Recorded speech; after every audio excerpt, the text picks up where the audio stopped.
وجدة تحتفل على إيقاعات إفريقيا. بسم الله الرحمن الرحيم، والحمد لله رب العالمين، اللهم صل وسلم وبارك على سيدنا محمد وعلى آله وصحبه أجمعين. بهذه المناسبة مشاركتي في مهرجان وجدة، لي الشرف بأنني نشارك في هذا المهرجان. نتمنى التوفيق ونتمنى النجاح لهذا المهرجان، لأنه كيمثلنا وكيمثل البليدة ديالنا.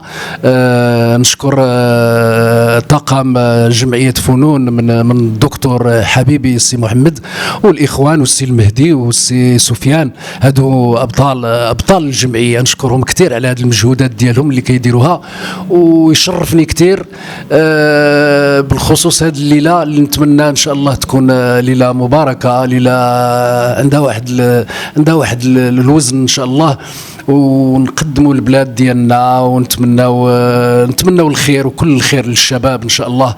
نتمناو لهم الخير ونتمناو لهم الرفاهيه والسعاده والهنا، والله ينصر سيدنا. الله يجازيكم بخير علينا، وشكرا جزيلا، بارك الله فيكم.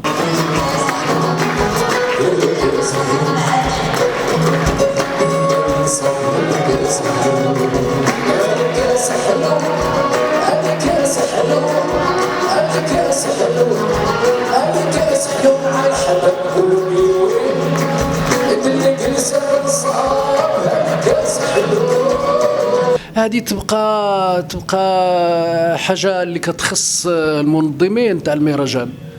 انا راني جار المهرجان، جاري حدايا الحفل.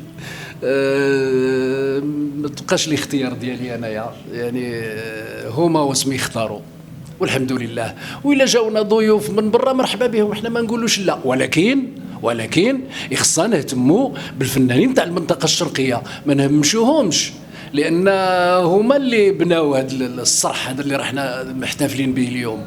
دائما نتمنى التوفيق ان شاء الله، نتمنى التوفيق. مازال لي ان شاء الله، مازال لي ان شاء الله، بحول الله. وجدة تحتفل على إيقاعات إفريقيا.